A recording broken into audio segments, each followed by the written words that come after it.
Satu, and action.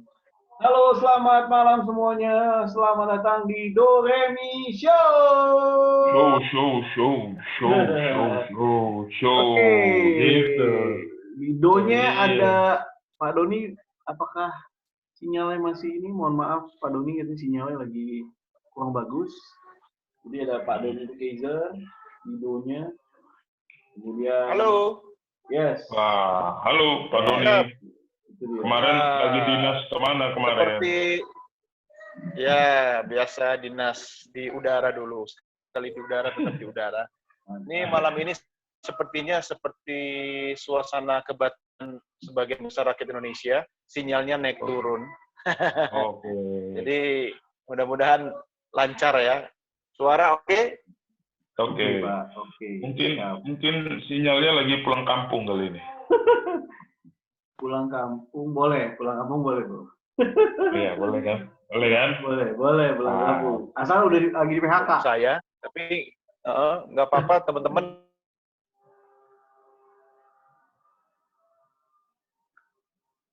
Oke, nggak apa-apa Pak Doni lagi sinyalnya tuh naik. Ya, kemudian kayaknya ada saya Ruby Herman.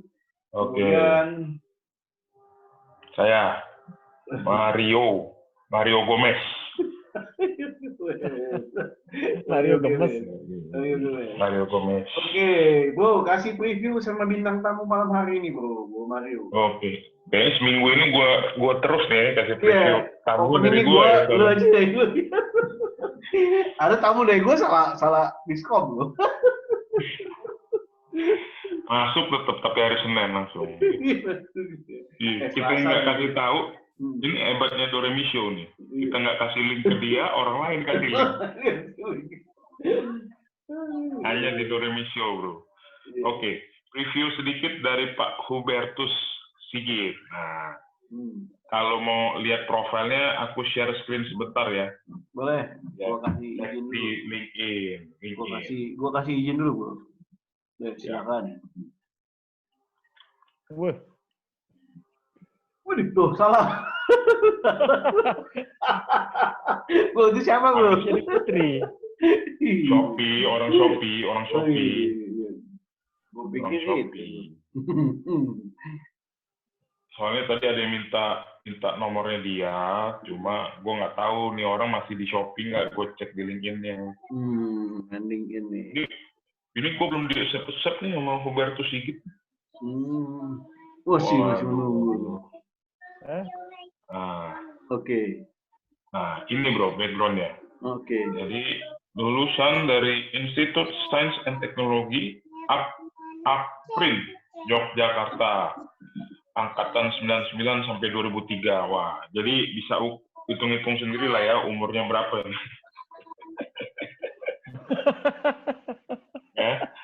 Iya. Hampir sicak Bro, hampir 40. Hampir 40.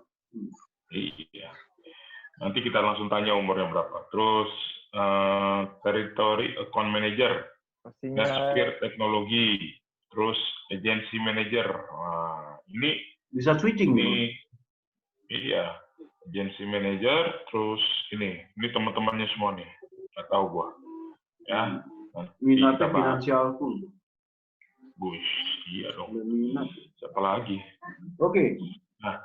Nah, pertanyaan pertama sebelum masuk ke asuransi. Kenapa dari IT sekarang ke asuransi, Pak? Hubertus Sigit. Oh, jadi itu previewnya cuma dibaca tadi ya. Oke, halo selamat malam teman-teman.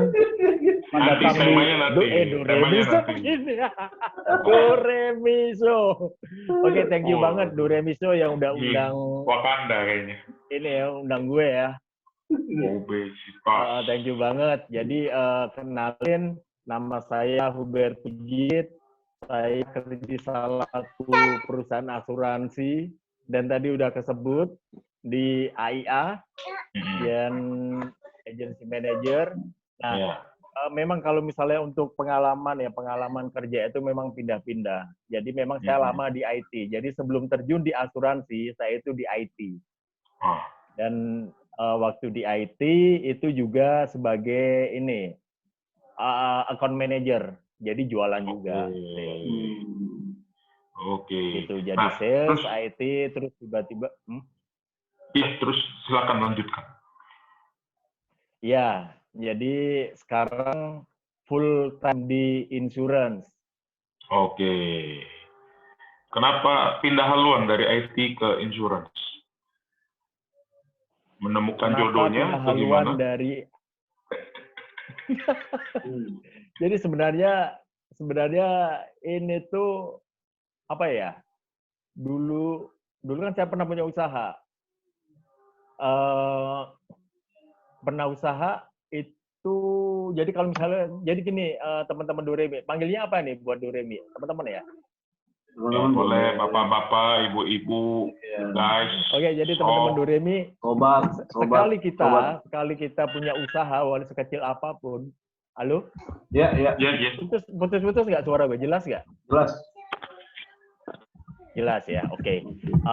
Jadi gini, cara untuk mindset bisnis, sekali kita usaha, itu kita jadi karyawan itu udah nggak betah.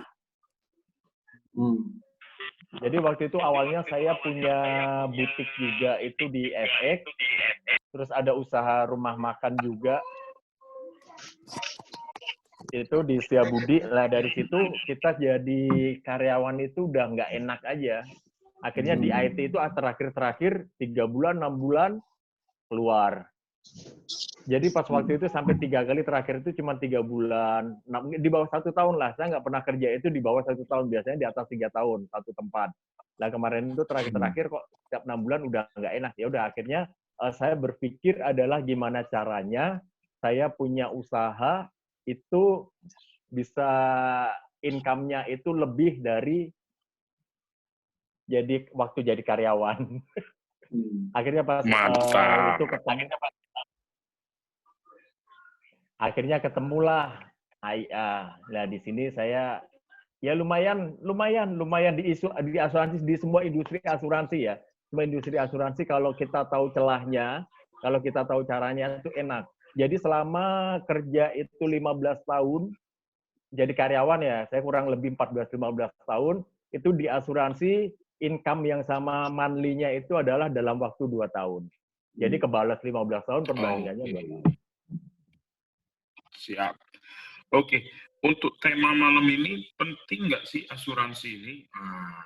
Ini asuransi skopnya bakal bahas mungkin asuransi kesehatan ya, Bro Sigit ya? Boleh. Oke. Nah, untuk teman-teman mau tanya-tanya, nanti bisa selama acara ini bisa cek hal-hal apa aja yang mau dijelaskan mumpung ada praktisinya langsung dari sini. Tapi kan dia belum ngomong. Itu Bro Robi. Kayak nanti jalan. Kan udah buka pertanyaan nih. Saya kan Mario Gomez. Gordon Memories. Lanjut. Bro Doni kenapa tuh dia Bro Doni sinyalnya selek. Oke, Bro. Nah, penting nggak sih sebenarnya asuransi ini, Bro Sigit, masuk di poin pertanyaan pertama? Asuransi itu penting, Bro. Kalau untuk di perencanaan keuangan itu kan masuk garda depan ya. Karena ibaratnya gini, Bro, kita itu punya rumah. Kenapa sih lo punya rumah kan? Itu kenapa pagernya harus digembok? Itu yang pertama. Oke. Yang kedua, lo masuk rumah, itu kan ada pintu. Kenapa pintu harus dikunci? Kalau malam, atau lo pergi atau kemana aja, pasti pintu dikunci. Itu 2. Yang ketiga, pas lo masuk kamar, kenapa pintu dikunci lagi? Nah, fungsinya itu sama. Jadi, untuk analoginya itu seperti itu, teman-teman. Jadi, kalau itu kan untuk melindungi ya, kalau ada maling, kalau nanti ada ya hal-hal tak terduga lah di luar ekspektasi, itu biar untuk mengamankan aset-aset kan kayak gitu. Di rumah ada TV, ada motor. Sekarang yang lagi ngetren itu orang ngambil sepeda, bukan barang-barang yang lain, tapi orang ngambil sepeda sekarang. Yang kayak itu. Nah sama. Nah, sama bro, asuransi juga begitu. Jadi asuransi itu adalah dia itu gembok. Dia itu gemboknya, kuncinya itu untuk ngamanin aset-aset yang kita punya. Jadi kalau once terjadi satu resiko, itu tetap aman, nggak kutak-katik, tabungan kita tetap utuh, deposito atau investasi yang lain tetap utuh. Karena kan banyak banget orang nggak ada asuransi itu jual aset, jual tabungan dibongkar dan lain-lain kayak gitu bro. Jadi penting. Penting ya. Ya, Bro Ruby, sudah selesai, sudah terjawab semua. Yes, terima kasih. Terima kasih Mas Sigit sudah berbagi soal asuransi penting. Oke, buat Bapak Ibu yang mau bertanya silakan. Langsung tanya loh. Di Doremi Show itu banyak pertanyaannya. Itu baru pertanyaan pembuka. Dan Bro Ruby, ada pertanyaan dulu? Bro, oke. Memang asuransi penting loh. Tapi gimana memilih perusahaan asuransi? Karena gini bro, banyak sekali kan ya. Gue sambil browsing juga kan. Tadi ini sambil browsing gua. Tadi yang related sama lu, yang related sama perusahaan gitu kan. Karena di sini banyak sekali ya.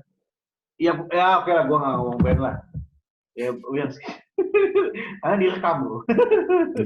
Iya. Oke. Kita kan bagaimana? edit. No edit.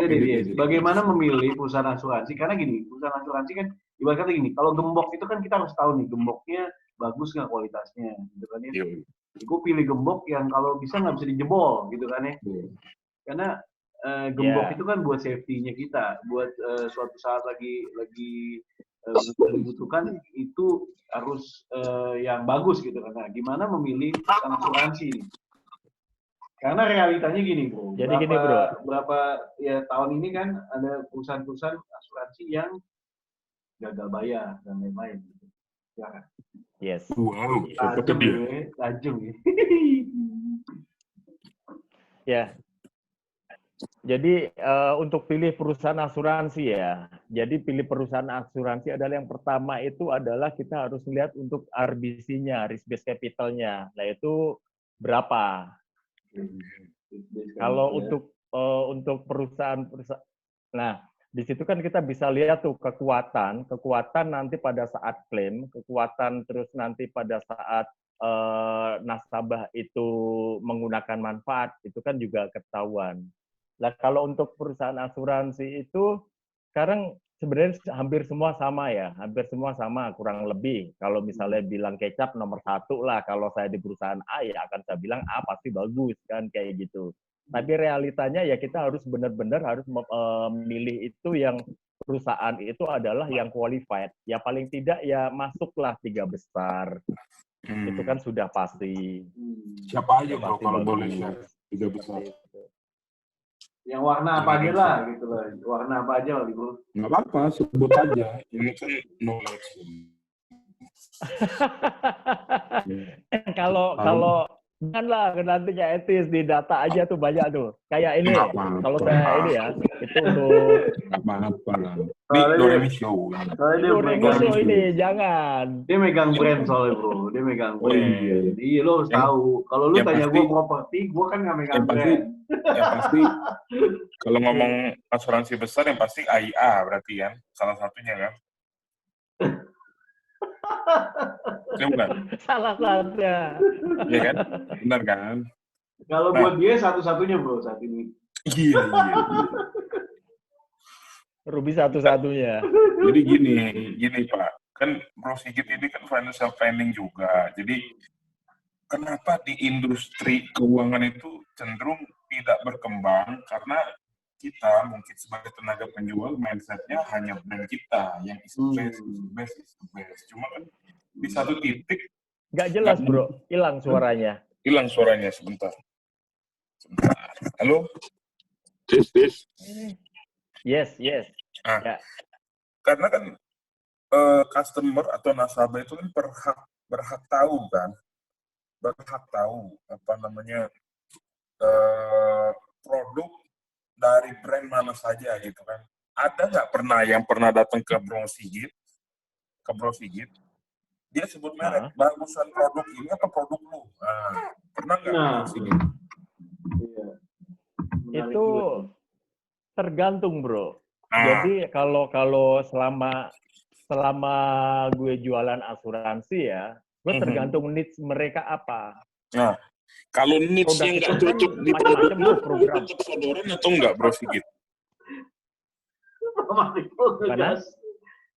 Hah? Nggak jelas. Gimana? Kalau gini, pertanyaan Pak Mario gini, Bro. Kalau misalnya ada Nggak orang jelas yang soalnya Mario, suara lu putus-putus Mario. ada orang yang mungkin mau kebutuhannya mungkin nggak ada di perusahaan lu, Bro. Apakah lu tetap tawarin yang lain atau tetap itu? Gitu ya, Pak Ya. Mario ya? Ya, kurang lebih.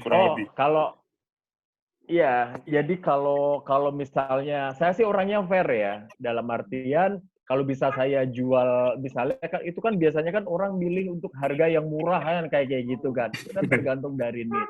Jadi gue flashback lagi ya bro ya, Siap. gue flashback lagi kalau misalnya untuk ini berlaku buat teman-teman lah, ini ada nih Mas Beni Kesuma ya, Prudensial jelasan. Nah ini kita untuk menjual asuransi itu harus based on needs. Sekali lagi based on needs, kita harus fact finding-nya itu harus tepat. Nah, aku harus ngeliat dulu nih profilingnya itu di mana. Berapa banyak aset yang dia punya. Jadi pertama keluarga.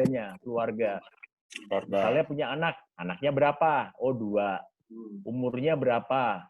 Terus sekolahnya di mana, international school atau enggak? Oh misalnya dia sekolahnya di GIS. Oh means berarti orang ini punya kemampuan nih. Nggak mungkin dong saya jual yang murah. Ya, gas, Gitu. gas nih. Nah, terus habis itu kita lihat usahanya apa. Oh dia punya perusahaan A. Nah udah gini kan profiling itu penting banget teman-teman. Jadi kita harus punya, karena setiap perusahaan asuransi pasti punya program itu adalah punya segmentasi marketnya masing-masing. Ada yang mass market, jadi itu adalah mass market itu adalah untuk yang publik, yang massal. Kemudian ada affluent market ini adalah mereka yang kurang lebih punya harta itu ya kurang lebih 1 miliar lah seperti itu. Nah, satu lagi adalah high net worth, HNW. Nah, sekarang ini banyak banget sebenarnya di Jakarta. Aku bicara Jakarta aja ya. Itu adalah orang-orang affluent sama high net worth ini banyak banget. Nah, setelah kita tahu untuk profiling dari keluarga, profiling dari aset-asetnya, perusahaannya, nah kita bisa ngelompokin nih. Nah, dia sudah punya asuransi kesehatan belum? Kalau belum ya kita kasih kesehatan dulu. Terus kalau misalnya untuk proteksi aset, ya kita kasih untuk uang pertanggungan. Jadi uang pertanggungan itu jiwa. Nah ini banyak salah kaprah. Ini aku ngomong terus nggak apa-apa ini. Nggak apa-apa. Lanjut. Nggak apa-apa. Ya. Jadi untuk banyak orang itu salah kaprah adalah asuransi itu hanya untuk bicara tentang sakit dan kematian. Betul atau betul banget?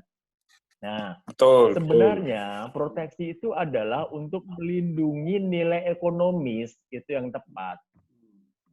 Contoh, misalnya sekarang adalah untuk penghasilan, misalnya Bapak A, dia income-nya adalah 15 juta sebulan. Istrinya ibu rumah tangga, punya anak 2. Lah otomatis dia sebagai tiangnya kan, penyangganya kan si Bapak Ruby.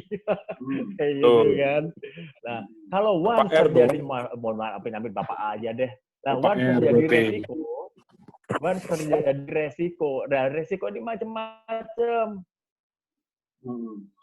Resiko ini bicara kan resiko kan ada resiko keuangan, terus ada resiko yang namanya adalah resiko kehidupan. Nah kalau resiko keuangan itu adalah kayak PHK, bangkrut, itu maksudnya resiko keuangan. Nah kalau yang fatal adalah untuk di resiko kehidupan, kayak sakit, cacat tetap, terus kemudian ada sakit kritis, kemudian ada kematian. Nah ini beda-beda fungsinya masing-masing, bro. Kalau misalnya kita itu penting yang namanya adalah untuk punya manfaat penyakit kritis, critical illness. Why? Kenapa? Ini critical illness ini biaya nggak murah, bro. Nah, artinya once terjadi misalnya kena penyakit kritis, kita sudah nyiapin dana, karena untuk continuity-nya itu banyak banget. Kita misalnya ada sampai cuci darah atau kemoterapi itu kan biaya nggak sedikit. Nah, itu bisa untuk biaya itu. Atau bisa juga pada saat dia sakit, itu uang dari uang pertanggungan penyakit kritis itu bisa untuk menggantikan biaya hidup ketika dia jalani perawatan. Itu untuk penyakit kritis. Komplit sekali Nah, ya. kalau untuk yang kematian itu lebih ini lagi, Bro. Kita ada perhitungannya sendiri juga. Kalau kematian adalah yang pertama, dia expense-nya itu berapa setiap bulan pengeluarannya, itu yang pertama. Kemudian yang kedua adalah itu kita harus tahu adalah untuk jumlah total aset, total hutang dulu. Hutangnya berapa? Karena apa? Hutang itu kan juga bisa diwariskan. Hutang itu akan turun ke bawah. Nah, kalau misalnya si orang itu meninggal, nanti apa istri anaknya itu diwarisin hutang? Apa nggak sedih gitu kan? Udah jatuh ketimpa tangga pula. Itu. Yang ketiga adalah total aset dia. Itu bisa juga sebagai untuk penghitungan uang pertanggungannya. Gitu. Biaya hidup sih murah, yang mahal itu lifestyle-nya. Biaya gengsi ya. Gaya hidup, iya. Gitu, Bro. Oke. Gue mau tanya lagi nih. Mitos atau fakta? Apa itu? Asuransi hanya untuk orang yang berada atau orang kaya. Mitos atau fakta? Asuransi hanya untuk apa? Nggak jelas. Orang kaya. Orang kaya. Orang kaya. Orang kaya. Iya. Itu hoax Kayak main komunikata gue. Iya. Sebenarnya gini, Bro. Asuransi itu adalah, kalau itu mitos itu. Jadi gini, asuransi itu justru dibutuhkan malah orang yang middle loh. Orang yang nggak punya duit itu harus butuh asuransi, Bro. Kenapa? Sekarang biaya rumah sakit mahal banget. Kalau dia orang kaya, nah dia bisa bayar. Bisa bayar ya. Habis 15 juta, 20 juta, gampang. Bisa. Justru adalah untuk yang beli asuransi, kayak saya itu sebenarnya sering literasi juga ke orang-orang bawah kayak gitu. Justru yang penting asuransi itu kalian-kalian semua. Kalau orang kaya itu mereka memang butuh biar asetnya utuh, tapi kan needs-nya beda. Nah, dia nggak punya duit, kena tagihan 8 juta, misalnya 2 hari kena 8 juta, dia ngutang. Nah, kayak gitu. Itu mitos, Bro, kalau hanya untuk orang kaya, orang di bawah pun. Ternyata itu hoax, Mas. Itu hoax, Mas, tadi. Hoax. Jadi, Oke. tadi khusus orang yang kurang. Nanti kita sudahi saja acara ini karena semuanya di sini kaya.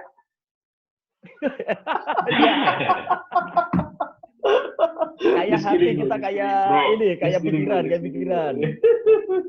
Nah, ini terkait sama pertanyaannya Bro Francisco SP nih dari ini dia. Yes. Gimana, Bro?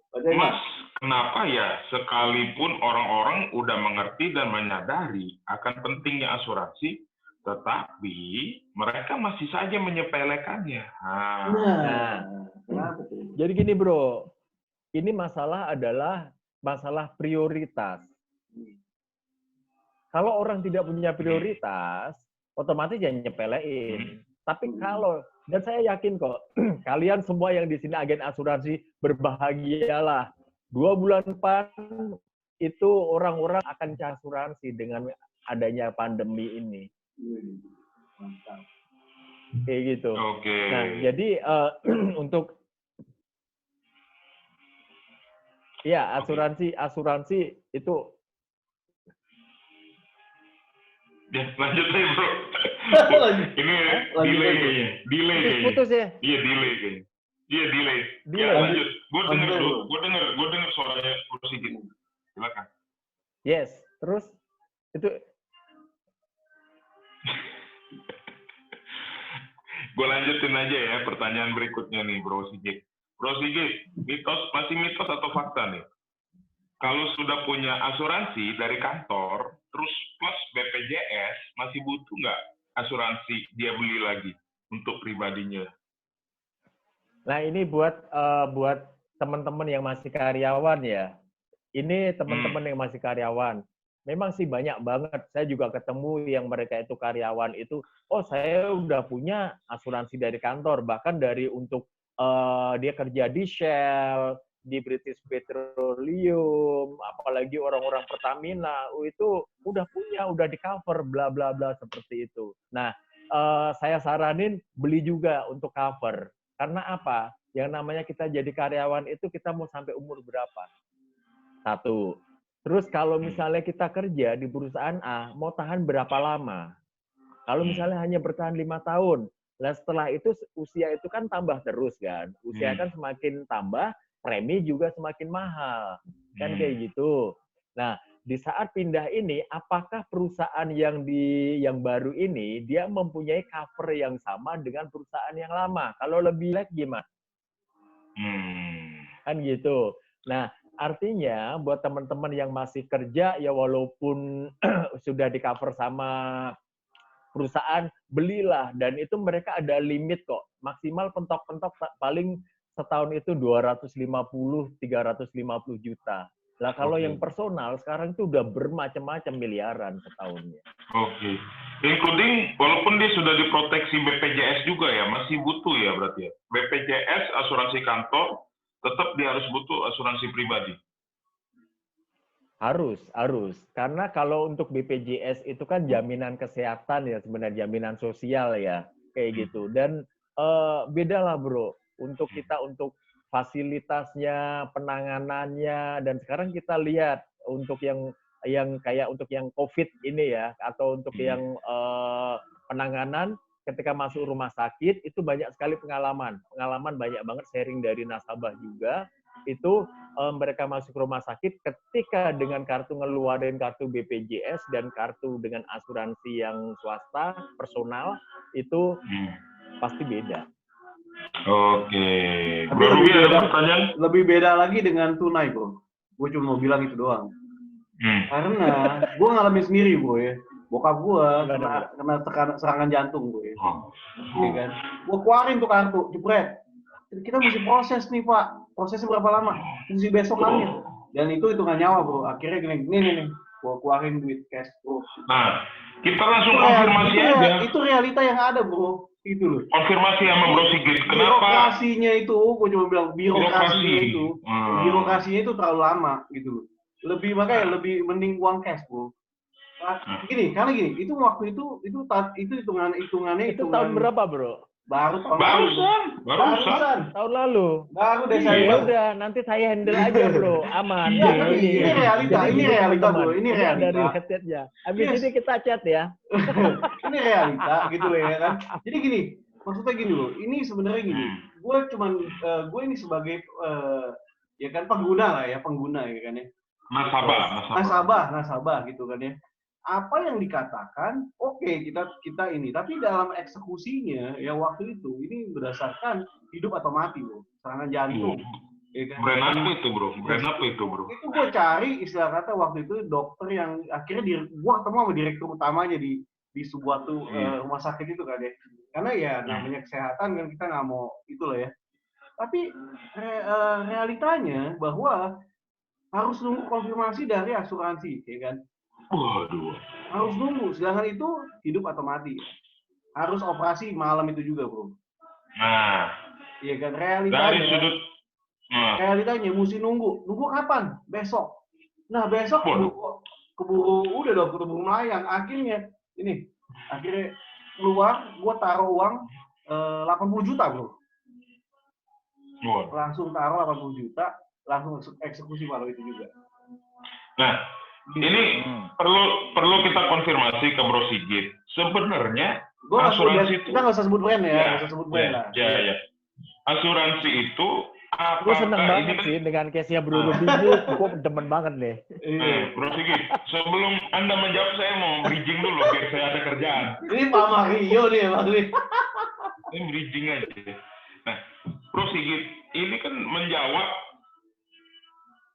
orang di luar sana kenapa mungkin jadi satu alasan nggak mau punya asuransi karena ribet. Terus, nah, gue pengen tahu sebenarnya yang bikin ribet itu asuransinya birokrasi asuransi atau rumah sakit malah yang bikin ribet atau gimana? Ada proses di belakang itu yang bikin ribet. Boleh?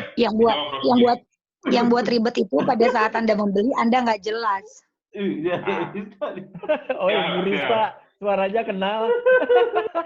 Bu Rista, ini lagi naik daun nanti episode nanti. Ini kan obesitas show nih narasumbernya. Ibu harus menahan. Gua bantuin gitu ya. Gua bantuin. RZ lagi naik daun Ibu. Gue bisa jawab, Kak. Lu ntar dulu, Kak. Ibu masih kurang paham. Ini kayaknya Korubi ini gampang sama pertanyaannya Mario. Kan kalau susah gue panggil lo Kak Risa. Ya. Ini settingan bukan nih? Settingan bukan? Ya gini. Ini kayak rumah Uya. Jadi gini, udah Mario. Mau Uya ntar. Halo? Nanti dulu. Ini saya mau dengar jawabannya Bro Sigit. Doni mana Doni? Oke. Jadi gini, case-nya Bro Ruby ya. Memang kalau jadi teman-teman juga harus paham juga, harusnya agent itu jangan hanya mau komisinya doang ya. Tapi kita adalah servis. Seru nih, seru. Lanjut. Iya, dalam artian gini, saya pernah itu sering kok ada beberapa nasabah saya itu adalah kartunya itu hilang dan bahkan kartunya itu tertinggal di rumah. Ini kartunya ada. Ini ada. Entar dulu, makanya itu adalah depends on agentnya. Kalau agentnya pinter, dia bisa langsung itu cashless on bill. Langsung eksekusi. Gitu. Jadi gini, aku pernah punya case itu adalah sebenarnya jadi buat sahabat Doremiso ya harus pahami ketika untuk klaim rumah sakit adalah pertama ini ada yang namanya adalah perusahaan asuransi. Kalau gini lu nggak boleh gini. Ini perusahaan asuransi. Oke, clear? Nah, ketika mau ke rumah sakit yang ini mau ke rumah sakit, ini ada namanya adalah bridging-nya adalah provider. Nah, jadi teman-teman sahabat Doremiso harus tahu yang namanya ini provider. Lah kita ini adalah sebagai agennya di sini, ngadepin 3 nih. Tapi sebenarnya asuransi ini enggak. Karena gini, proses pada saat di rumah sakit ini adalah kita di rumah sakit, jedak. Misalnya si nasabah kayak tadi Korubi rumah sakit kan. Nah, lo kontak aja agennya. Git, bokap gue sekarang lagi di rumah sakit MMC. Oke. Nah, walaupun nggak bawa kartu, aku bisa. Aku tinggal buka data di handphoneku, nomor polisnya sekian, adalah aku langsung telepon ke provider. Providernya apa nih? AAI atau Admedica yang lain. Ya, kalau misalnya pakai AAI, saya kontak. AAI, ini ada nasabahku di rumah sakit MMC, ini nomor polis sekian, tolong diurusin. Jadi itu adalah tugasnya si agent. Agent harus benar-benar aktif. Dan ini bisa dipersulit nih rumah sakit. Aku pernah juga. Dok, Mbak, ini nasabah saya. Kalau realitanya agentnya udah pindah ke perusahaan sebelah. Nah, itu dia. Nah, itu dia, Bro. Ya kan, itu dia. Habis Ya kan? kita ketemuan ya, Bro. Itu dia. Ya kan? Saya juga baru-baru ini mengalami hal demikian. Tapi gini loh, agentnya pindah juga. Tapi gini, gue lihat ini gue bahas realita ya, Bu ya. Sekali lagi gue nggak mau sebut brand, ya kan? Karena ini publik kan, gue nggak mau sebut brand. Tapi gini, dulu yang dijanjikan, karena gini, dulu kan nyerangnya ke BPJS. Ingat lo gini loh, dulu nyerangnya ke BPJS. Kenapa BPJS itu rumit? Ya kan, lu mesti nunggu rujukan bla bla bla bla bla. Tapi sekarang giliran itu juga sama, jadi nggak bisa. Lebih powerful X, gitu loh. Dan this is the real happen in our country, gitu loh. Gitu loh. Jadi menurut gua ya jadi kayak sepertinya harapan itu oke lah, ada cadangan. Gue sekali lagi gue nggak bad image sama asuransi. Gue nggak bad image karena gue sendiri punya, kita ada beberapa gitu kan, keluarga bla bla bla. Tapi realitanya makanya gue bilang it's okay to have asuransi, tapi lu jangan mengharap 100% sama asuransi. Lu harus punya dana cadangan gitu. Sigit Karena butuh waktu itu, bantuan bro, ngejawab nggak? jangan dulu. Karena gini loh, kalau waktu Ini itu, satu bro, ini masih kurang panggung aja, Bos. karena gini loh, kalau waktu Ini itu kita nggak ada cadangan dana atau apa bla bla bla, wow, nyawa taruhan bro, gitu. Nah, ini bisa buat sebagai koreksi atau sebagai buat ini ya, karena ya jangan sampai kejadian ini berlaku buat sama orang lain gitu sih bro. Itu si rumah sakit itu rekanan nggak sama Rekanan. si asuransinya? Orang dari insurance tersebut ada di situ bro. Orang ada perwakilan insurance itu ada di situ, benderanya di situ, ada stand-nya di situ, gede banget stand-nya juga gitu kali. Ya udahlah nanti kita review aja lah bro. Tapi ya Ntar gue ini bantu review bro. sekali lagi ini Iya. ya adalah yang benar-benar gue real hadapi gitu loh ya. Gue ngomong dong. Pak Rio. Ini udah gemes nih Kak Arisa nih. Kak Arisa udah gemes nih. Udah buruan Kak Arisa. Udah buruan. Aduh, Yes. Sigit kalau udah diserang angkat tangan ke kamera, sebenarnya- nanti gue bantuin Enggak, Git. Belum. sebenarnya ini bukan diserang. Belum. Ini realita yang what happen gitu loh. Ini realita what happen gitu loh. Realita. Itu Iya, bukan realita. serangan. Bukan serangan gitu loh. Sekali lagi gue nggak nyerang. Sekali lagi gue nggak nyerang sebuah brand, gue nggak nyerang sebuah ini. Tapi ini gue bilang kalau menurut gue ya adalah mungkin apa ya? Ya bisa bilang oknum gitu kan ya. Karena birokrasi kan bro. Iya kan? Birokrasi. Karena gini loh. Gue percaya bahwa gini, namanya Salesforce yang di lapangan, ya kan, harus didukung sama namanya apa ya, di belakang layar lah, back office dan lain-lain gitu loh. Iya, underwriting dan lain-lain itu kan banyak Iya, tuh. karena gini, Salesforce Bagian klaim. sama lah di properti juga sama. Salesforce di properti atau apa harus pokoknya all out gitu kan, jualan dan lain-lain. Tapi harus didukung juga sama waktu handling objection di mungkin keuangan dan lain-lain gitu. Bro Ruby. Bro Mario. Kan tadi Bro Sigit sudah sampai. Gak jelas suara lu. Nggak. Bentar. Ya, Bro Sigit. Yes. Kedengeran gue udah kayak tuan takur nih, nggak ada mukanya.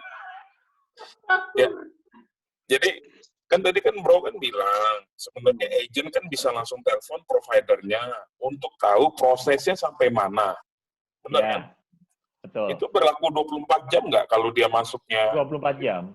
Nah, 24 jam. seharusnya untuk masalah eksekusi ini untuk provider berarti kalau dia bisa langsung telepon provider clear dong langsung. Bisa dikejarin, bisa dikebut dong. Bisa, tapi memang ada waktu. Jadi nggak langsung seketika itu juga, tapi kita sebagai agent itu harus bawel. Harus bawel ke entah itu ke rumah sakit atau ke provider. Harus kita yang aktif, harus yang Harus proaktif. fight deh. Waktu itu gini bro, rumah sakit sama sekali nggak mau kalau nggak ada persetujuan dari asuransi bro. Waktu itu kondisi gitu. Dan gue ngadepin langsung, dua-duanya gue temuin aja gitu kan sebelahan. Gue temuin gitu kan nih. Satu bagian kasir, ya ini realita gue. Satu bagian kasir, satu bagian asuransi gitu. Gue temuin gitu. Ini gimana nih gitu. Buat apa nih kartu sampai gue ngomong gitu kan? Iya kan? Gitu. Tapi nggak bisa pak. Itu memang dari ya, dengan kayak gitu. Itu memang nggak bisa gitu bro. Ketika di rumah sakit ya itu tadi harus ke providernya. Kalau antara asuransi dan si agentnya sama si rumah sakit ini nggak bisa juga. Harus lewat provider. Jadi hubungannya gini loh, ketika si pasien ini di rumah sakit, dia semua informasi masuknya ke provider. Provider nyambungin ke perusahaan asuransi. Tektokannya di sini, dari asuransi, balik lagi ke provider, balik lagi ke rumah sakit. Jadi bridging-nya ini. Nah ini bro, nah maksudnya gini loh, ini kan case real gitu loh. When you talk about crisis, critical illness, ya, itu udah nggak mempan bro jadinya bro. Karena kalau udah critical, it's about matter of time, gitu loh bro. Iya kan? Kalau misalnya orang tabrakan, jebret gitu kan ya. Oh, tunggu dulu, ini mesti ini dulu, ini gini dulu. Lu terlantar dong di ini gitu loh bro. Tapi biasanya cepet kok bro, 5 menit. Nah, 5 menit selama aku nanganin ya, 5 menit. Nah, you need to ini gitu. Ini mau tanya. Skema kayak gitu, bisa nggak pakai skema reimburse? Bisa. Bisa. Jadi kalau misalnya si cashless-nya nggak bisa, kalau misalnya si rumah sakit itu, ini ada dua kemungkinan, mau pakai reimburse. Kalau misalnya pada saat itu, karena rumah sakit terkadang ada juga nih ya, dia nyaranin ke si pasien ini, which is itu adalah nasabah saya, Bu, pakai cash saja biar cepat. Ada. Lu kenapa langsung dia nelpon saya kan? Oh nggak bisa, jangan. Sini aku teleponin. Aku telepon ke provider. Ini provider, ini ada nasabahku dengan nomor polisi sekian, sekarang lagi di rumah sakit A, lagi urus. Saya debat langsung dengan orang rumah sakitnya. Saya bilang gini, loh dia itu punya kartu. Kenapa Anda harus nyuruh bayar cash untuk biar cepat? Ini dia punya kartu kok. Nah, itu makanya itu tadi balik lagi, carilah agent yang bisa ngurusin. Ya itu bro. Kita kan Tapi nggak nilai tahu, agent bro. kan susah-susah Ya juga, kan? bro. Ini realita, ya kan? Ada realita yang terjadi. Gue nggak mau bahas dari situ. Iya. Gue paham. Ya, lu Gue tahu paham, lah. Bro. Ini antar itu juga paham, itu kan. Yang lu rasain Gitu gue kan. paham gue. Iya. Karena Gue sih. urgent juga, tapi nggak ini ya. Yes. Oke. Jadi itulah gitu loh. Itulah yang gue bilang. Sekali lagi gue nggak anti sama asuransi, ya kan? Karena ya udah gitu loh, ya kan. Cuman itu aja sih. Kalau bisa birokrasinya dibagusin lagi, ya kan. Dan nggak perlu agentnya perlu debat gitu. Lu kenapa nih kartu? Ya gak? Sebenarnya kayak gitu. Ini kan? lebih ke ekspektasi ya, Bro Ruby. Iya. Harusnya kenyamanan, Yes. nggak perlu ribet, Enggak gini loh. nggak Ini perlu kan pakai outbound. dulu kan upping kan, upgrade kan. Dulu kan sebelum zaman pertama nggak ada kartu, ya kan. Terus ada kartu tuh ditawarkan kayak rider atau apalah whatever waktu itu yang namanya kan. Lu dengan ada kartu lu nggak usah repot-repot, nggak usah bawa duit cash, ya kan. Ya itu loh, itu ekspektasi gitu loh. Itu kan ekspektasi. Oke. Gitu sih. Iya, kita next question. Nanti kita nanti ngobrol ada ya, Bro ya. ada Siap. ini. Soalnya ada partisipan pencet ke gua nih. Apa? Silakan chat aja Bu di partisipan, nanti kita bacain jawaban Ibu nanti. Kalau untuk suara mau nambahin burung nanti gue buatin ini sendiri deh. Oke, yuk. Ini seru nih Doremo ini. Kita emang nyari yang rusuh-rusuh kayak gini emang. Ini mau jawab atau enggak tuh yang tadi ngobrol? Yang mana? Ya, ayo sekarang ditunggu yang mau ngobrol, yang mau ngomong. Ya ada lagi Bro Ruby, mau ini apa lagi? Oke. Bro Sigit. Jadi gini, kalau untuk asuransi ini untuk sahabat ini Doremiso. Jadi memang kita harus tahu needs-nya apa ya. Untuk kesehatan itu penting. Pertama kita harus punya kesehatan dulu. Terus kita punya namanya adalah critical illness. Buat itu income replacement-nya. Terus kemudian ada yang ketiga adalah baru kita itu untuk uang pertanggungannya. Itu adalah untuk pengganti nilai ekonomis untuk orang yang kita tinggal. Oke. Bro Sigit, yes. Gue mau beranjak ke ini soal unit link. Bisa dijelasin nggak bahasa sederhananya unit link itu apa sih? Kalau di asuransi. Jadi nih, kalau untuk asuransi, untuk unit link itu adalah gabungan antara asuransi dan investasi. Kan seperti itu. Lah hanya jadi gini loh, kenapa sih di Indonesia itu beberapa tahun lalu itu booming dengan namanya unit link? Karena tipikal orang kita itu adalah berbeda dengan orang luar. Kalau orang di Eropa atau di Australia atau pokoknya di luar lah, itu adalah mereka itu adalah ketika asuransi, insurance is protection. Tapi kalau misalnya asuransi itu proteksi. Tapi kalau misalnya mau untuk investasi, ya investasilah di tempat yang tepat. Kayak saham, terus kayak ke obligasi, dan lain-lain kayak gitu. Nah, orang-orang kita itu plus 62, orang-orang 62 ini kan unik. Maunya ketika gue ngeluarin duit, itu harus ada uang yang balik. Padahal di saat kita membeli polis asuransi itu adalah ada manfaat yang akan diterima, tapi nanti kita nggak tahu. Kan di situ. Makanya dibentuklah itu namanya unit link, gabungan antara asuransi dan investasi. Nah, sekarang image-nya makin udah kejawab. Udah. Oke. Jadi Bro Sigit, next question-nya begini Bro Sigit. Itu cuma ini aja untuk meluruskan unit link apa. Jadi pertanyaannya gini, pada saat kondisi itu kan unit link juga ditempatkan di produk-produk keuangan lain. Let's say ada beberapa yang ke saham, ada yang ke beberapa ke obligasi ataupun reksadana.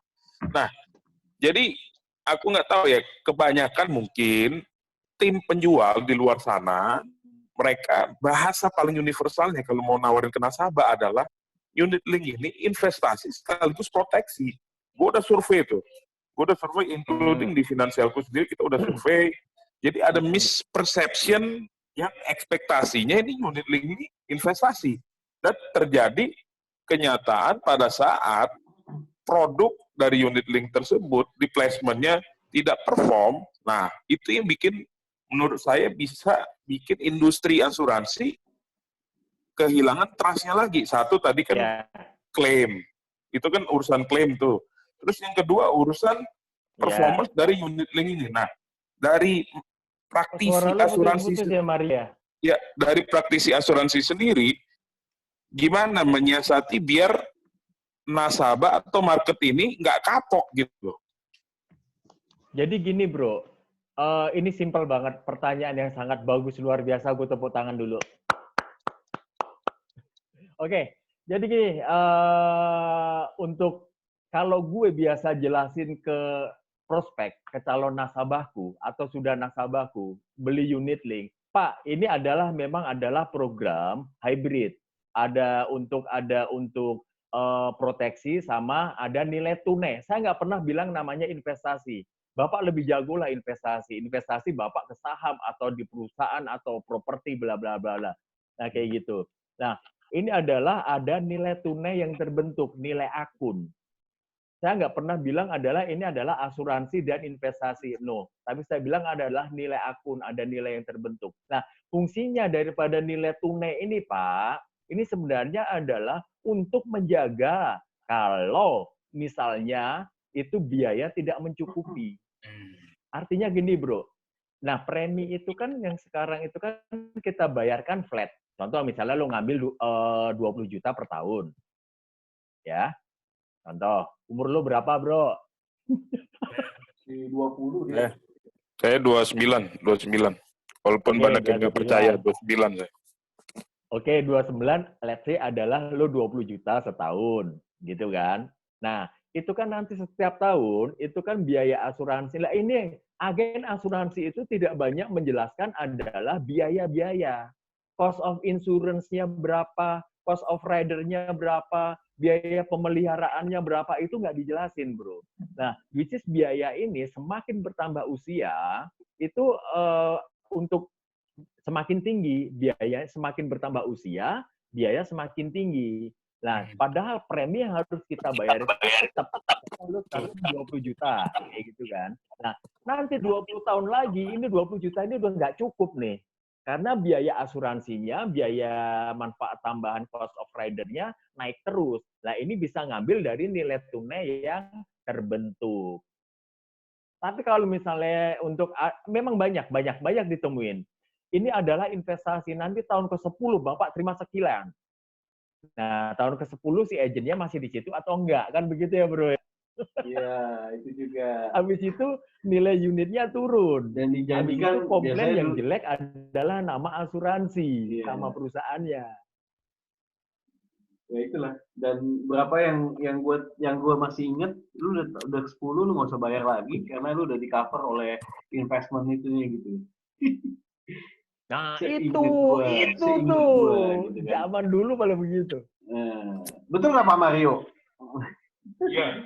Jadi yang gini bro, karena gue lagi menelisik apa sih penyebabnya. Ini Kebalik ke video. Kok lu kebalik gitu, Muka lu bro? kebalik, Lu bro. kopro ya? Dia bisa kayang nih. Dia lagi kayang. Bentar. Nah, jadi gini. Gimana? Gue ngeliat identifikasi lagi berikutnya, Bro Sigit.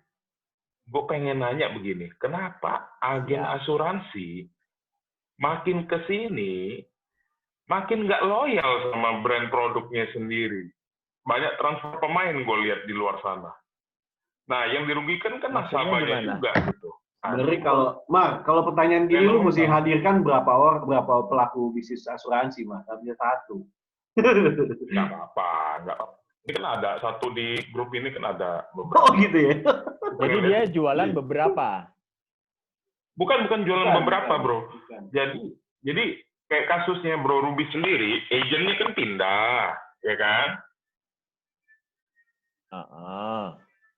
Nah, kenapa agen asuransi ini tidak loyal atau kurang loyal pada produk tersebut dan brand tersebut gitu loh. Pada saat prospek tuh, gue paling sering tuh gue tanya ke agent gue, lu 10 tahun lagi masih di sini nggak? Nah, 20 tahun lagi masih di sini nggak?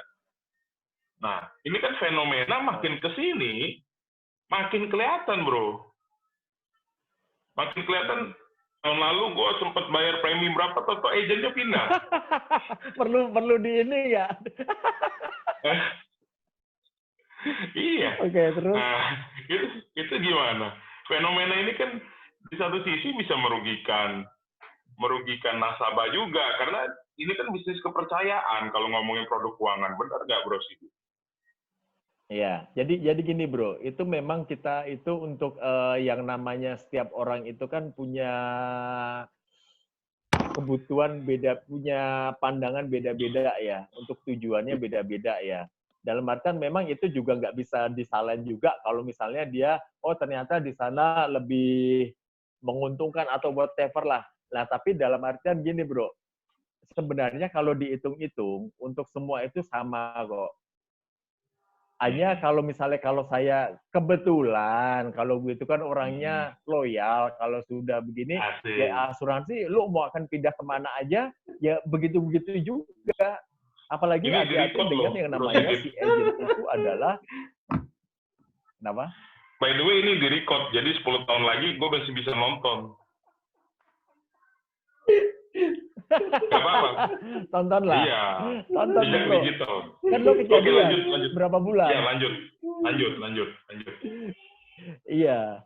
Nah, jadi gitu, balik lagi. Ini adalah balik lagi, tapi saya lihat di lingkungan perusahaan saya ya, yang sekarang ini bernaung, itu adalah orang-orang di atas 15-20 tahun. Mereka tetap loyal. Dan setelah saya amati, saya kesini-sini saya kan, ya siapa sih dengan nama Sigit di perusahaan asuransi saya nggak tahu, gitu. Nah, dalam artian gini loh, itu lingkungan juga pengaruh juga kok. Lingkungan. Nah, banyak agent tidak betah itu bukan karena masalah personal income saja. No, bukan. Bisa jadi adalah dia itu adalah tidak setuju, dia tidak nyaman dengan lingkungannya. Karena apa? Agensi itu sangat pengaruh. Dengan siapa lingkungannya, kalau misalnya semua itu satu frekuensi, semua itu enak, nyantai, kayak gitu, ya udah enak aja, enjoy. Yang penting itu kan adalah kenyamanan. Nyaman, Bang. Iya. Soalnya saya lagi bukan nyari-nyari masalah uang ya.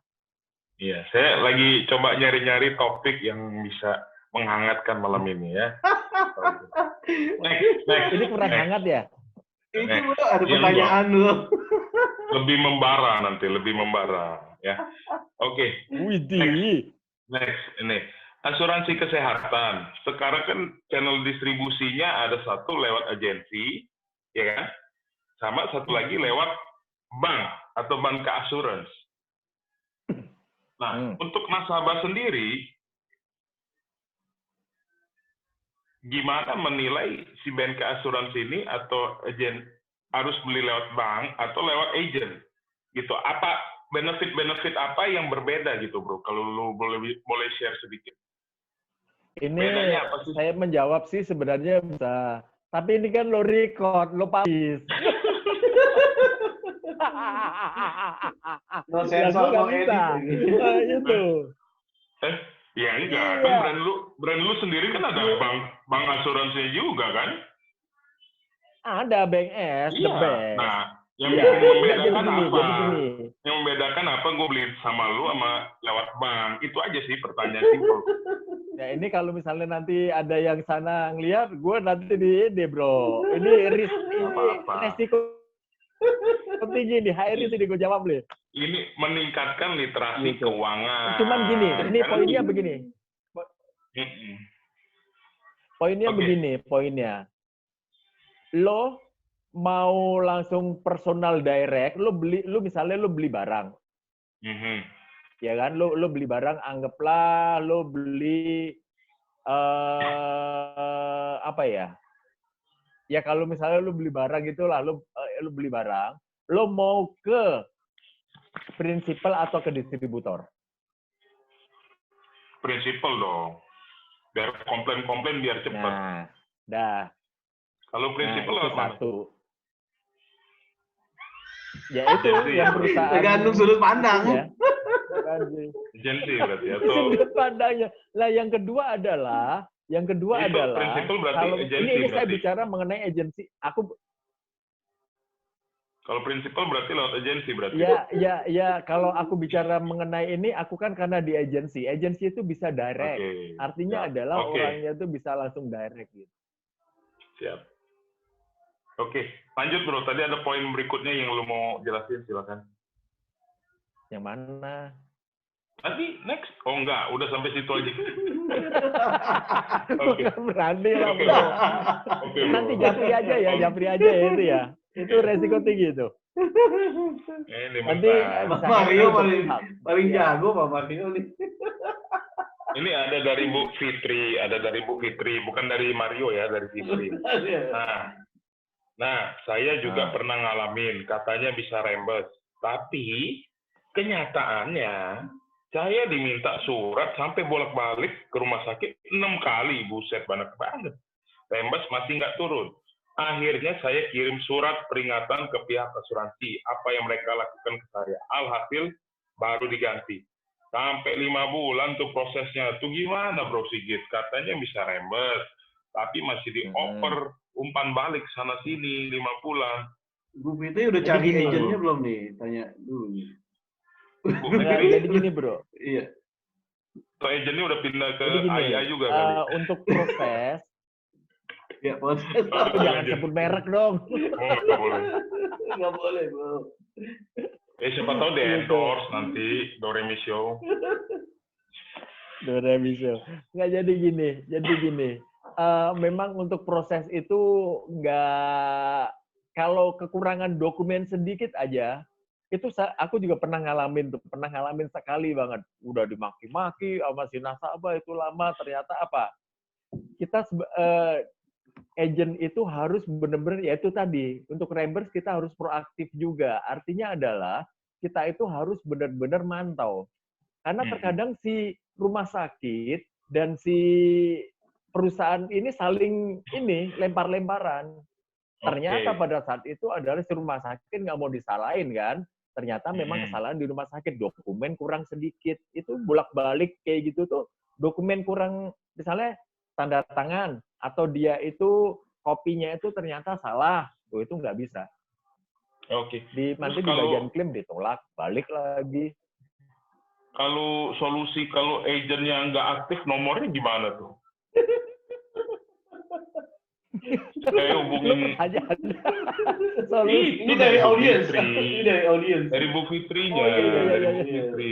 Sebenarnya gini, itu pertanyaannya sangat gampang itu dijawab. Lo beli asuransi, sebenarnya lo beli itu kontrak lo sama siapa? Sama asuransi lah. Iya, sama perusahaan asuransi kan. Ya udah itu kan ada hotline-nya, customer service. Lo telepon aja customer service asuransinya. Nah, Oke. ini dua pernyataan Ini yang masuk, bertolak Bro, belakang. Bro Ini Ruby. ini Bro dua Ruby pernyataan masuk. yang bertolak belakang. Lah Bro. kalau main Ya kan? Pertama satu lu bilang cari agentnya, ya kan? Ya kan? Iya. Cari agentnya, ya kan? Lu harus cari agentnya dong. Hmm. Agentnya tanggung jawab. Nah, agentnya dicariin nih. Ini ternyata kedua. Lu Cari. asuransi sama siapa? Sama perusahaannya, ya kan? Nah, waktu malam itu gua gebrak-gebrak cari perusahaannya gitu loh. Ya kan? Nah ini, terus terang gini bro ya, gini, bro. ini yang Maksudnya terus gini, bro. terang merusak image bro. Ini yang realita gue sih tuh. Jadi ini yang ya udahlah. Jadi ekspektasi gue jadi gini loh.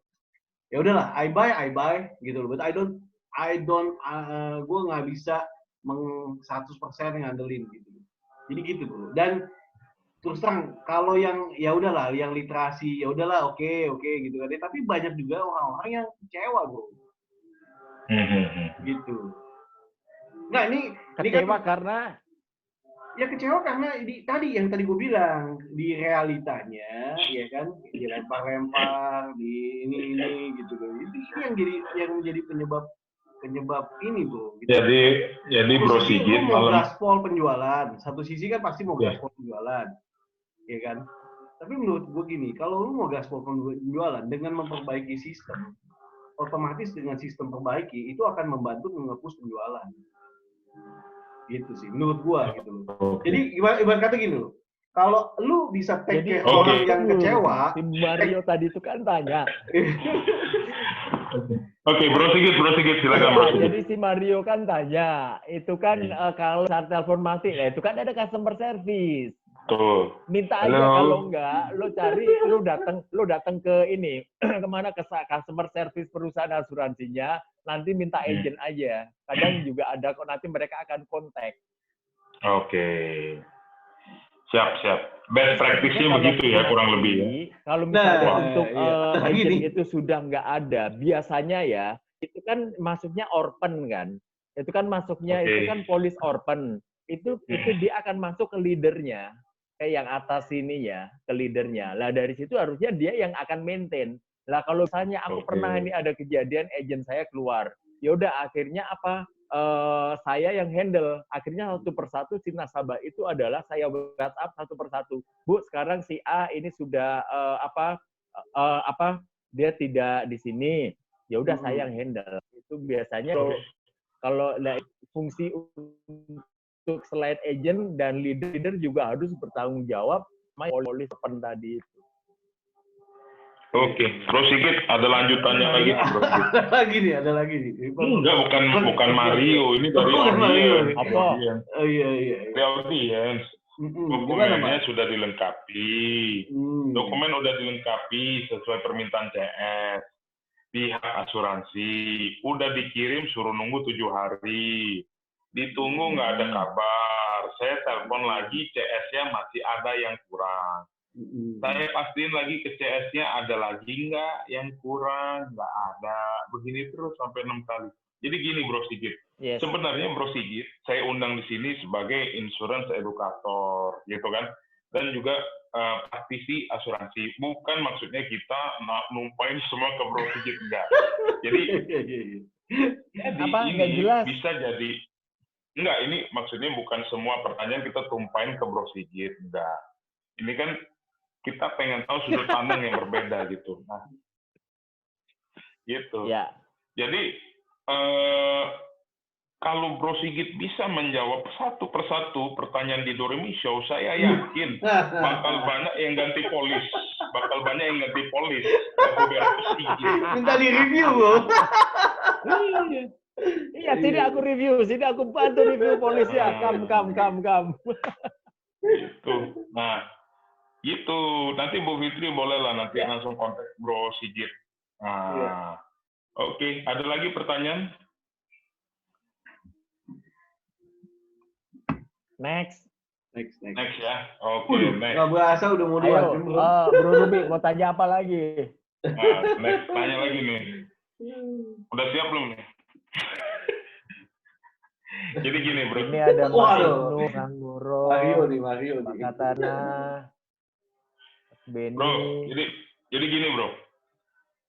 karena ada insiden di awal tahun, dari akhir tahun sih, ada insiden, salah satu perusahaan yang sudah berdiri lama sekali, ternyata dia gagal bayar. Asuransi ini. Ya. Nah, ini impact-nya ke industri asuransi gimana? Bro Sigit sekarang ngalamin nggak sekarang? Apa dari masyarakat sudah sedikit berkurang? Nah ini pertanyaan ini. Nah ini pertanyaannya. Waduh, ini. Kita nggak usah bacakan, Bro. Nggak, jadi gini. Biar nggak masuk ke YouTube. Saya nggak mau sebut brand sebenarnya. Iya, Nah, jadi pas case itu nggak ngaruh juga sih. Dalam artian adalah mereka memang menjanjikan kan. Perusahaan atas nama asuransi tapi menjanjikan dengan kompensasi yang pengembalian yang pasti. Nah, pengembalian pasti.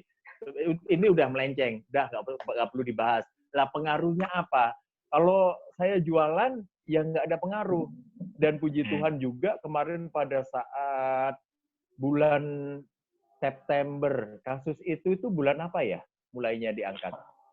Ya akhir-akhir bulan lah, akhir tahun lah.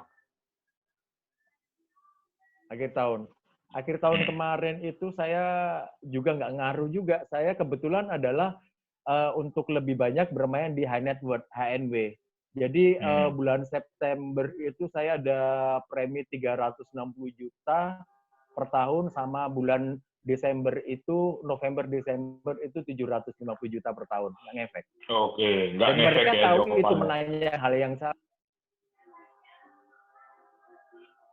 Asal gini bro, kita menjelaskan itu ke nasabah, ke calon nasabah itu tepat.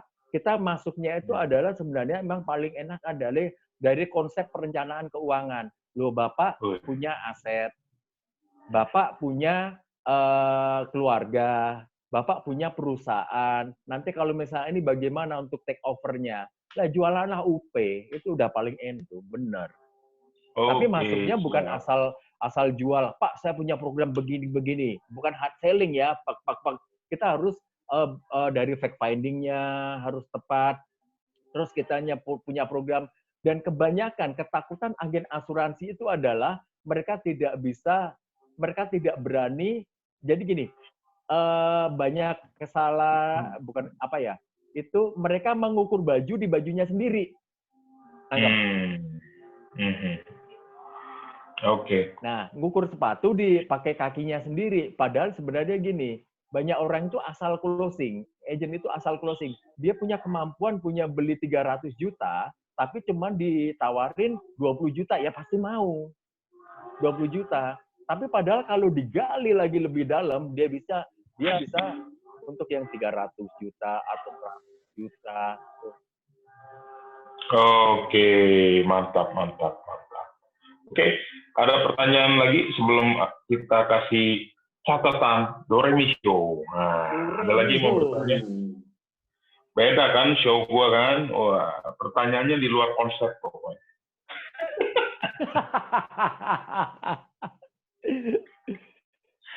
Teman-teman, ini masuknya banyak cara kok. Jadi kita harus tahu untuk well protein juga kita harus tahu, well distributionnya kita juga harus tahu. Banyak parameter. Bro Sigit, kalau ada yang mau kontak ke Bro Sigit, lewat mana nih? Boleh dong kasih tahu IG atau WhatsApp. Follow IG saya, Instagram saya di hubertus.sigit, Hotel Ultra, Bravo Echo Romeo, Tango Ultra Sierra, .sigit Sierra India Golf India Tango. Dan saya juga punya, aku boleh ini obesitas nggak? Saya juga punya satu program IG Live. Boleh ya. Jadi setiap jam 7 malam, ini obesitas show. Ini setiap jam 7 malam, hari Senin sampai Sabtu. Kalau Mario kan sama Bro Ruby sama Doremi kan jam 9. Jadi dari saya mampir ke obesitas dulu, baru ke Doremi gitu. Jadi saya punya konsep buat. Jadi saya punya konsep itu adalah, konsepnya hari Senin itu adalah untuk pengembangan diri. Nah, saya kemarin hari Senin itu bicara mengenai NLP. kemudian hari Selasa itu saya bicara mengenai public speaking. Ya, kemarin adalah salah satu teman saya juga, public speaker juga, itu dari Buntang, dan minggu depan itu hari Selasa depan itu dengan master saya, Ongki Hoyanto. Nah, kemudian hari Rabu saya bicara digital marketing, Kamis tadi, nah setiap hari Kamis bicara mengenai keuangan, perencanaan keuangan. Hari Jumat itu saya bicara mengenai pengembangan diri, personal branding untuk besok. Nah, teman-teman bisa follow Bertus.Sigit atau Obesitas Show. Wih, mantap. Obesitas, ya. Kok namanya saya sedikit terintimidasi. Jadi gini, obesitas itu ada singkatannya. Obrolan kreativitas. Obrolan kreativitas. Iya, Doni jadi itu. Tahu. Doni jadi sinyalnya hilang. Doni sinyal hilang. Iya. Jadi catatan malam ini, Bro Ruby, asuransi itu penting nggak? Penting. Itu catatan dari saya. Gue setuju. Terus untuk asuransi ya dikembalikan ke produknya sesuai kebutuhan atau enggak. Terus juga lihat agennya, ya kan? Terus juga lihat perusahaannya, apakah dia top 3 atau enggak nih. Nah, itu mesti jadi apa namanya? Jadi pertimbangan. Juga. Terus tadi juga udah dijawab, hoax atau enggak, mitos atau fakta juga udah dijawab sama Bro Sigit. Sampai detail-detail case dari partisipan dilahap. Wah, tuntas. Semoga teman-teman partisipan malam ini terjawablah gundah gulananya. Kalau masih kurang puas, nanti kita bikin episode lagi. Kita bikin episode Rista versus Sigit.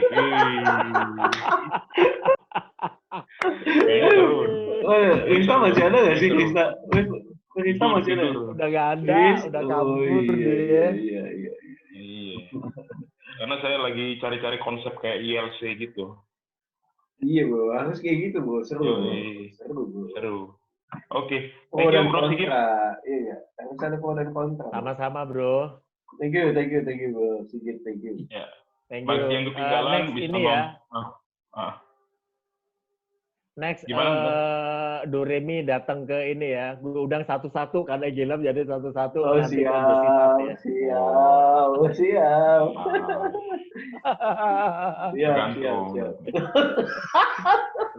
Tergantung uang transport. Tergantung uang transport.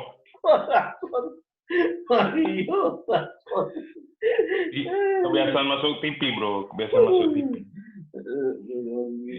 Oke, thank you, Bro Sigit. Atas sharing malam ini. Bro. Sukses selalu buat Doremi Show ya. Ya, thank you Bro Sigit, thank you. Bro Ruby. Sukses. Oke, terima kasih sekali lagi buat teman-teman yang sudah ikutan malam hari ini di Doremi Show membahas tentang bagaimana asuransi ini penting ya. Tadi juga ada kesimpulan, bukan kesimpulan, ditulis notes bahwa ya asuransi penting banget. Oke, so teman-teman yang mungkin belum punya asuransi, mungkin boleh tanya-tanya sama Bro Sigit, lebih detailnya, ya kan. Dan juga sekali lagi terima kasih.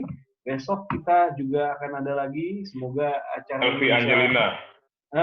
Elvi Angelina. Bahas apa itu, Bro? Self healing, yes. Bagaimana menyembuhkan mungkin banyak trauma-trauma, ya kan? Bisa Pokemon ya. Secara bisa individu diajarin self healing ya. Oke, jangan lupa ajak teman-temannya besok ikutan di Doremi Show. Doremi Show merupakan program yang nggak berbayar, sekali lagi nggak berbayar. Kita memberikan kontribusi, ya sharing dan independen, terpercaya. Terpercaya, iya. Oke, sekali lagi thank you, Bro Sigit sudah berbagi malam hari ini, udah meluangkan waktu. Sama-sama. Sharing asuransi. Bro, Sampai jumpa. Bro Ruby. Bro Ruby. Ya. Ada satu yang ketinggalan. Apa? Cita-cita Bro Hubertus Sigit. Apa cita-citanya? Cita-cita. Iya. Visi hidup ke depan. Visi hidup ke depan. Yang pastinya ini apa ya? Kalau nggak closing saya. Closing dulu. Di semua ditanyain cita-cita. Mau ini. Gue tuh satu cita-cita gue mau ternak properti kayak Bro Ruby. Masuk dulu grup belajarnya ya. Ajarin. Sip, Ya. thank you sekali lagi. Itu bro. Ternak properti. Wow. Ya. Oke. Yes. Silakan bro Ruby. Oke, Sama-sama. thank you. Bye. Sampai jumpa besok ya teman-teman semua.